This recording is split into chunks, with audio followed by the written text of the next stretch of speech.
Conectados com a EBD com o professor Luiz Belo. Graça e paz, queridos irmãos, queridas irmãs, sejam todos muito bem-vindos, muito bem-vindas a mais uma aula da nossa Escola Bíblica Dominical.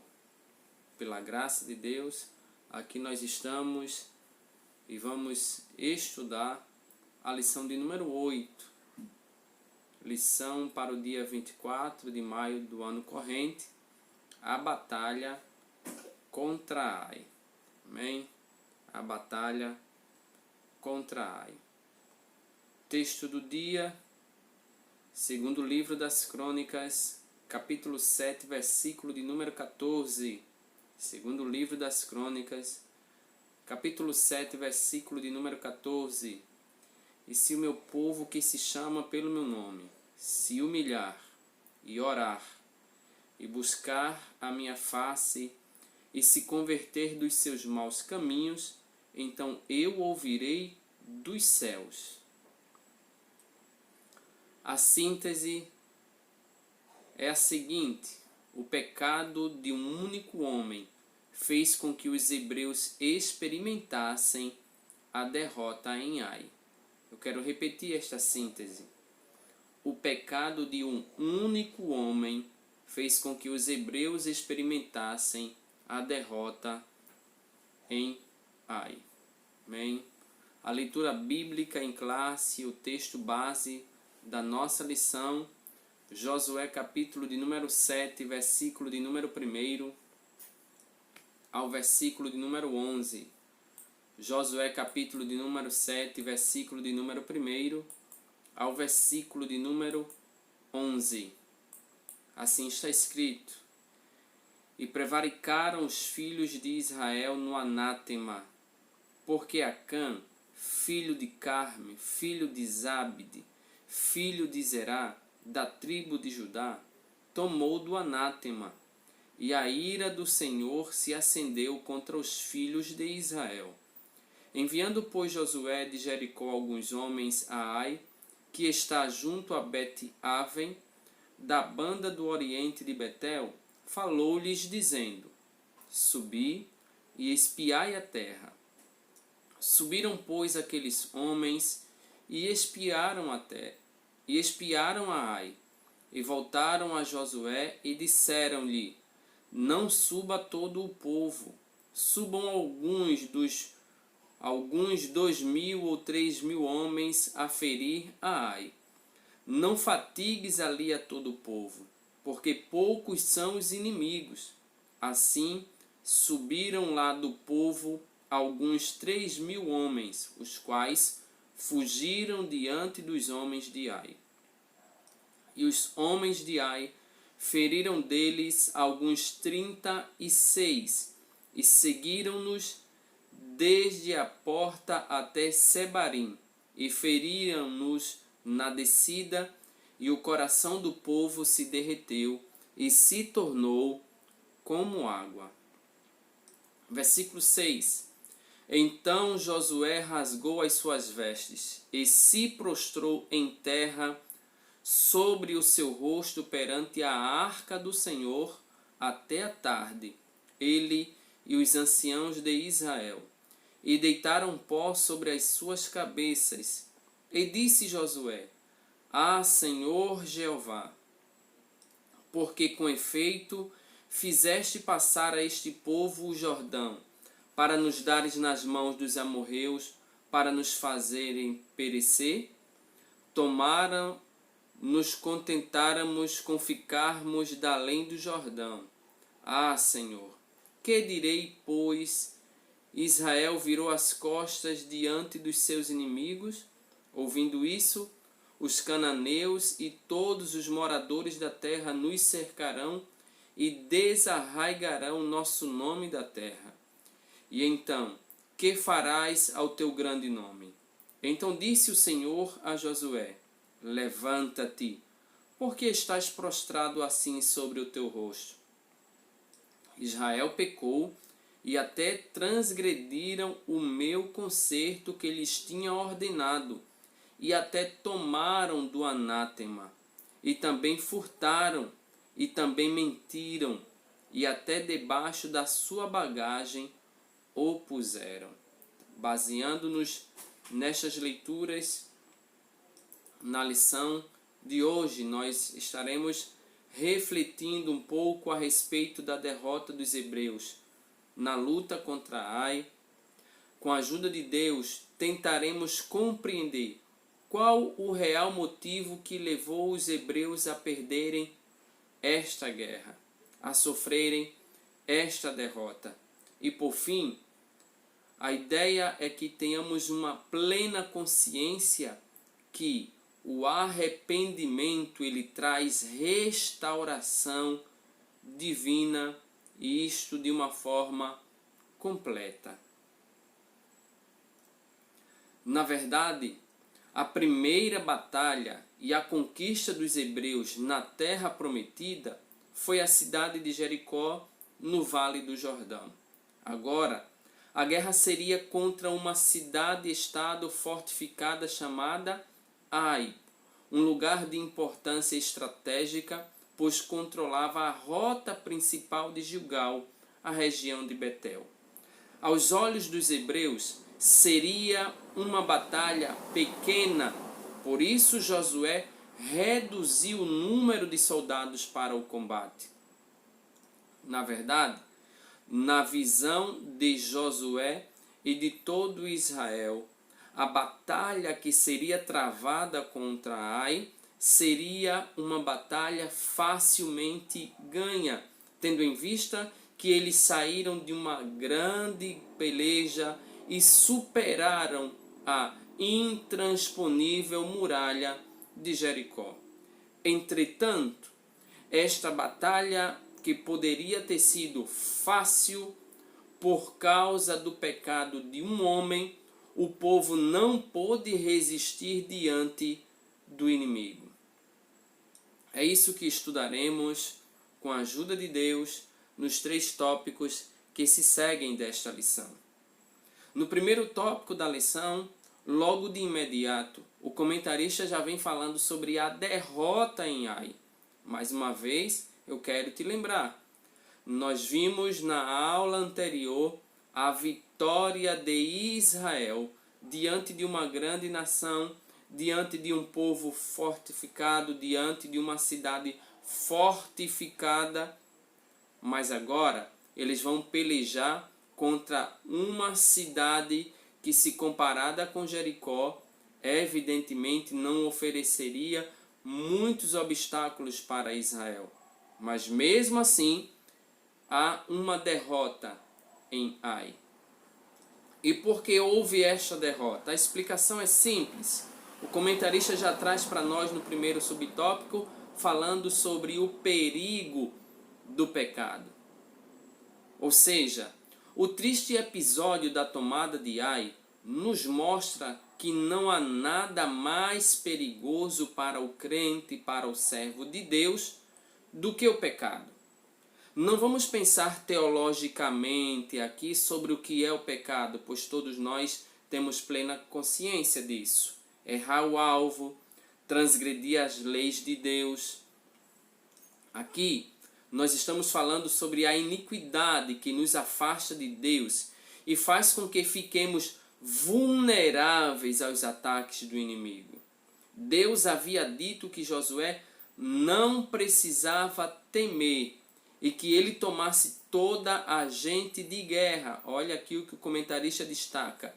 Deus havia dito a Josué que tomasse toda a gente de guerra. Com outras palavras, todos os homens habilitados para a guerra deveriam seguir adiante rumo à cidade de Ai para pelejar contra esta cidade, pois se assim o fizessem, certamente a vitória seria certa. Eles tinham uma promessa de Deus, mas o pecado de um único homem chamado Acã fez com que os hebreus fossem derrotados e, consequentemente, envergonhados.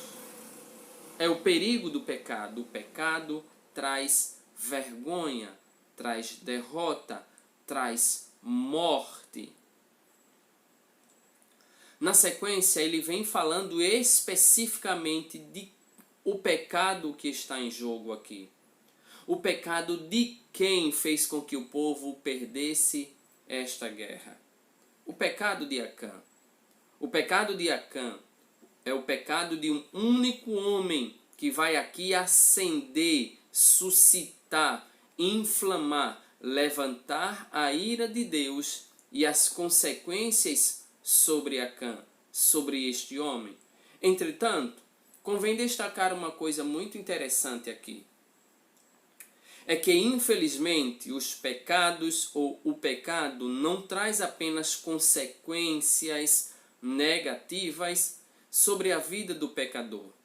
Se nós pararmos para pensar, inclusive nos nossos dias, ao nosso lado, na nossa vida, perceberemos isto. O pecado nunca vai afetar apenas, nunca vai prejudicar apenas a vida do pecador. No caso de Acã, o pecado trouxe consequências gravíssimas sobre a vida dele, sobre a família dele e para todo o povo de Israel. Por isso, o pecado precisa ser tratado com graça, com misericórdia, contudo, de forma imediata. É preciso que haja arrependimento, porém, e confissão para que Deus traga misericórdia. Eu vou repetir. Para que Deus use de misericórdia para com o pecador, não é para com o pecado, é para com o pecador, é necessário que haja arrependimento, pois a própria palavra já nos diz que aquele que erra, confessa e deixa, com outras palavras, se arrepende, alcança misericórdia. E nós vivemos no tempo da graça e para hoje a palavra de Deus nos exorta que se confessarmos os nossos pecados, Ele é fiel e justo para nos perdoar os pecados e nos purificar de toda injustiça. O Senhor que é santo, olha que expressão interessante. O Senhor que é santo não pode abençoar um povo obstinado e que se recusa a tirar o pecado do seu meio. Na verdade, nós não podemos flertar com o pecado. Nós não podemos conviver com o pecado. Nós não podemos conceber o pecado. Nós precisamos literalmente recusar o pecado. Claro, somos pecadores, somos falhos, faz parte da nossa natureza, mas nós não podemos aceitar a ideia do pecado. Fomos chamados para ser santos. Repito, fomos chamados para ser santos porque o nosso Deus, Ele é santo. E é evidentemente que uma das muitas consequências do pecado de Acã é que o povo vai sofrer a derrota vergonhosa. Olha que interessante.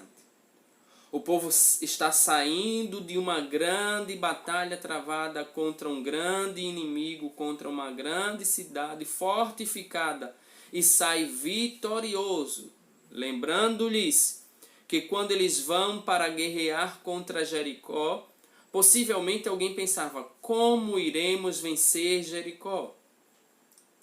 Como iremos superar as batalhas? Mas toda possível dúvida se transforma em certeza. Porque Deus lhes entregou Jericó literalmente em suas mãos. Mas aqui não. Aqui o sentimento deles era de convicção. Nós iremos pelejar contra Ai e vamos vencê-la. Vamos vencê-la porque Ai é uma cidade pequena. Eles estavam confiando no seu próprio punho, nos seus próprios braços, no braço de carne. Contra Jericó, eles estavam dependendo de Deus. É tão tal que os espias, quando voltam para Josué, ele diz: olha, Josué, nós não precisamos levar todos os nossos homens, os nossos soldados. Vamos levar em torno de 2 a 3 mil. Eles estão subestimando o inimigo e estão acreditando na sua capacidade pessoal. E se esquecem de que eles sempre viveram sob a dependência de Deus. Se Deus não fosse com eles, eles não venceriam nenhuma batalha. Portanto, os israelitas, quando vão pelejar contra Ai, sofreram um golpe significativo. Depois disso, ao invés de certeza, de convicção, de fé, sabe o que se apodera do coração deles? O medo, a dúvida e a apreensão. Exatamente, tudo isso vai substituir a alegria, a confiança decorrente da batalha contra Jericó. Por outro lado, enquanto que Israel estava frustrado, envergonhado, decepcionado, derrotado, os inimigos que até então estavam esperando apenas a derrota passaram a celebrar a vitória. E tem mais, naquela época, as guerras não eram vistas apenas como uma guerra entre duas nações, entre dois povos, entre dois rivais. Não, naquela época, as guerras eram vistas por muitos como um duelo entre divindades. Isso mesmo, era considerado também como um duelo entre divindades. E assim, os povos pagãos, inimigos dos hebreus, poderiam achar que os deuses de Ai, eles eram mais fortes e mais poderosos do que o Deus de Israel. Em síntese, a vergonha, ou melhor, o pecado de Acã trouxe derrota, vergonha e medo. Mas, pensando sobre o motivo da derrota, nós já pontuamos, nós já destacamos o pecado. Não tem bom, não tem forte, não tem super crente, não tem super santo. Nós precisamos vigiar. Lembremos-nos do que Jesus falou: vigiai e orai. A Bíblia vai nos mostrar sempre que nós nunca abandonamos a nossa natureza pecadora. Enquanto aqui estivermos, enquanto não formos arrebatados para o céu, continuaremos pecadores, com a natureza de pecador. E o pecado destrói. O pecado acabou com a vida de Sansão. O pecado quase destruiu com a vida de Davi, mas trouxe graves consequências na sua família e para todo Israel. O pecado quase que fez com que Abraão perdesse Sara, quando mentiu, dizendo que não era sua esposa. O pecado vem em toda a Bíblia Sagrada trazendo frustração, decepção, morte e vergonha. Mas não só na Bíblia, além de toda a Bíblia, durante toda a história, nós vamos observar que o pecado sempre veio para fazer mal ao homem. Aliás, Tiago, se não me foge a memória, ele vai dizer que o pecado, uma vez concebido, gera a morte. Mas qual é a reação de Josué diante desta derrota? O que é que Josué vai fazer depois que percebe que perdeu a guerra para um povo que, belicamente, que diante de uma perspectiva de guerra, não tinha como vencer Israel? Qual é a reação deste homem, deste estrategista, deste general, deste líder? Diante do vexame da derrota, Josué rasgou as suas vestes, prostrou-se diante do Senhor e disse: Ah, Senhor Jeová, por que com efeito fizeste passar este povo o Jordão, para nos dares nas mãos dos amorreus, para nos fazerem perecer? Tomara nos contentáramos com ficarmos da além do Jordão. E o comentarista vai dizer que é curioso como algumas pessoas, quando enfrentam alguma derrota, se tornam murmuradoras e colocam a culpa do fracasso sobre o Senhor. Observemos que Josué, o grande Josué, depois da derrota, ele vai procurar um culpado, e o culpado não é o homem, não são eles, não é a desobediência, ele quer culpar a Deus. Por quê, Senhor?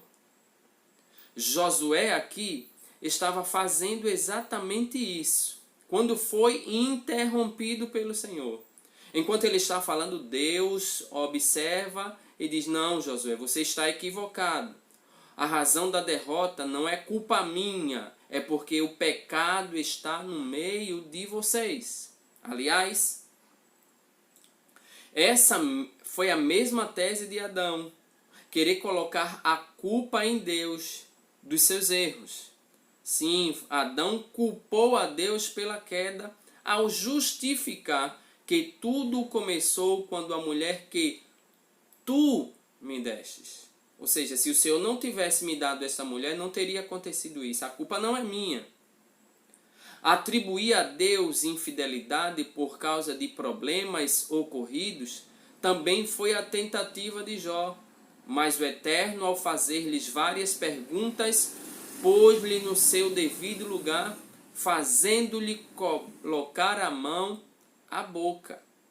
Deus jamais se equivoca em seus juízos, ainda que seja difícil compreendê-los. Não entendi. Você pode estar se perguntando: como assim? É simples. Na verdade, todas as consequências ou tudo que nós sofremos, Deus não tem culpa alguma. Eu me lembro agora do que perguntou o profeta Jeremias. Nas suas lamentações, ele perguntou: de que se queixa o homem vivente? Queixe-se cada um dos seus próprios pecados. O povo sofreu, o povo teve perdas, inclusive vidas foram ceifadas, houve morte, consequentemente houve choro, houve lamento, houve dor, mas Deus não foi o culpado. O culpado foram os próprios homens, em especial Acã, que havia cometido um grave pecado, desobedecendo a voz de Deus. Quando isso acontece, quando Acã pratica este delito, ele toma do anátema. Eu vou repetir. Ele toma do anátema, do amaldiçoado, do que é considerado abominável aos olhos de Deus. Sabe por quê? Porque Deus falou com Josué dizendo que a derrota foi uma consequência da transgressão do povo. Havia um anátema, um amaldiçoado, um maldito no meio dos israelitas. E esse precisava ser retirado. Olha a expressão forte de Deus. Esse deveria ser retirado do meio do arraial, do meio dos filhos de Israel. Acã atravessou o Mar Vermelho, peregrinou pelo deserto por 40 anos. Além disso, atravessou o Rio Jordão, contemplou a maravilha de Deus, que foi a queda das muralhas. Eu vou utilizar o termo muralhas, que traz-nos uma dimensão muito maior do que muros, das muralhas de Jericó. Com outras palavras, ele viu que as mãos de Deus estavam sobre os filhos de Israel por onde quer que eles fossem. Ele havia visto Deus operar maravilhas, mandar pão, mandar água, sustentá-los durante 40 anos peregrinando num deserto, num sol causticante durante o dia. durante a noite num frio insuportável, ele viu Deus fazer muitas maravilhas. Mas, infelizmente, seu coração não era reto diante de Deus. Ao ver dentre os despojos uma boa capa babilônica, 200 barras de prata e uma barra de ouro que pesava mais ou menos meio quilo, ele cobiçou tudo. Cuidado, não se deixe enganar. O pecado pode ser até atrativo, pode chamar a nossa atenção, pode despertar o nosso interesse, pode acelerar a motivação para que o pecado aflore. Cuidado. Sabe por quê? Porque mesmo ele sendo atrativo, mesmo ele sendo atraente, mesmo ele fazendo aflorar tantas coisas em nós, ele possui um enorme poder destrutivo. Pode brilhar, pode atrair, pode ter valor, mas o pecado ele continua sendo pecado. Por ser pecado, ele é destrutivo. É por isso que a Bíblia recomenda que nós, cristãos, deixemos de lado todo o pecado e embaraço que tão de perto nos rodeia. Quando ele peca, quando ele transgride as leis, os mandamentos, a vontade de Deus, ele suscita a ira. Ele desperta a ira. Ele atrai a ira de Deus. É uma pena que não só sobre a vida dele.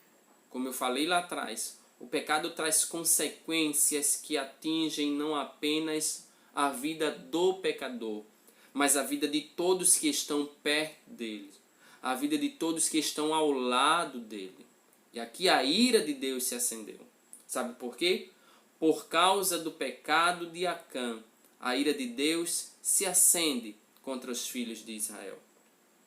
Aquilo foi tão grave que da mesma forma que o Senhor marcou com um memorial a travessia do Jordão, naquele instante em que o coração do povo se derreteu e se tornou como água, outro memorial deveria ser erguido no Vale de Acor.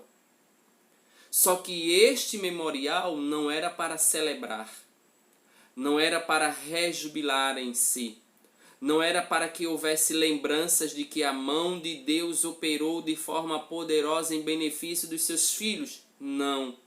O memorial era para trazer reflexão, lembranças de que haviam feito o que não era para terem feito. Pecaram. Era para que houvesse lembrança que as consequências daquele erro ficariam para sempre, guardada na lembrança do povo.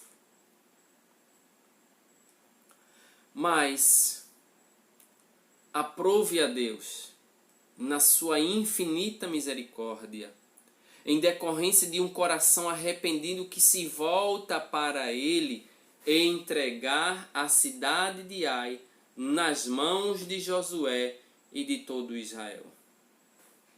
Só que quando eles agora voltam para pelejar, eles vão encontrar um inimigo confiante. Por quê? Porque depois da derrota dos hebreus na conquista de Ai, os habitantes da cidade ficaram confiantes, enquanto que os israelitas estavam tomados pelo medo. Entretanto, como várias vezes, Deus mais uma vez entra na história para intervir na vida dos filhos de Israel. Eu vou repetir. Deus mais uma vez entra na história e restaura a fé de Josué, dizendo que não temesse nem se espantasse, porque tinha entregue a cidade inimiga em suas mãos. Esse triste episódio, meus queridos, que o Senhor, por sua bondade e misericórdia, observando, contemplando, vendo um coração arrependido ou os corações arrependidos, ele entrega a cidade de Ai nas mãos dos filhos de Israel. Entretanto, ele vai fazer isso de uma forma diferente como fez com Jericó. Ele vem com uma estratégia diversificada. É isso que o comentarista vem falar aqui, sobre a estratégia de Deus apresentada de forma diversificada.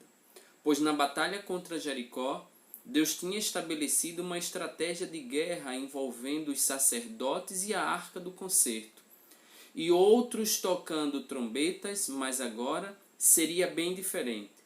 Os despojos poderiam ser saqueados pelo povo e a estratégia seria uma emboscada, ou seja, uma parte do povo fugiria para o deserto, fingindo ter perdido a batalha, e quando os homens de Ai saíssem no encalço dos israelitas para fora da cidade, milhares de outros hebreus entrariam e ateariam fogo, saqueando a cidade por completo. Os hebreus deveriam consumir os habitantes de Ai, deixando um total, ou melhor, eles consumiram os habitantes de Ai, deixando um total de 12.000 mortos, e assim como Moisés, quase 4 décadas antes, levantou a sua vara para que Israel prosperasse na peleja, agora Josué, por seu turno, por sua vez, deveria levantar sua lança e fazê-la permanecer no alto até o fim da luta, para que a vitória fosse completa, definitiva, em benefício ou para os filhos de Israel. Por fim, nós chegamos no terceiro subtópico da lição, onde há um culto de restauração. Repetindo, onde há um culto de restauração. Para celebrar a vitória agora, Josué deslocou o povo até o Monte Ebal e ali edificou um altar ao Senhor, onde colocou em pedras uma cópia da lei de Moisés. Com os oficiais hebreus à volta da arca, a meio caminho das montanhas e as tribos sobre as encostas, Josué proclamou a lei do Senhor, restaurando o compromisso com o Altíssimo. Pois a palavra de Deus deveria ser escondida no coração do povo, a fim de que a conquista de Canaã acontecesse em sua plenitude. Condutas semelhantes às de Acã não deveriam se repetir mais. Ele quer confirmar um propósito com Deus. Ele quer firmar um propósito com Deus. Ele quer que o povo entenda que não poderia haver espaço para pecado no meio dos filhos de Israel, pois o pecado traria sérias e graves consequências para todo o povo. Portanto, aprendemos nesta lição que a derrota na batalha contra a cidade de Ai foi um momento muito difícil para o povo. Também aprendemos que Deus é santo e não tolera o pecado. Por isso, o anátema, o maldito, o amaldiçoado, foi retirado do meio do povo. O pecado corrigido devidamente e os hebreus puderam continuar lutando para conquistarem a tão almejada terra prometida. Amém? Que Deus continue nos abençoando. Até a próxima aula, quando estaremos estudando a lição que tem como título Os Gibeonitas enganam Josué. Que Deus te abençoe. Se você gostou do vídeo, curta, comente, em especial compartilhe ao máximo de pessoas. E se ainda não se inscreveu, por favor, se inscreva no canal, dando-nos esta força para que continuemos aqui anunciando a palavra de Deus. Que Deus te abençoe.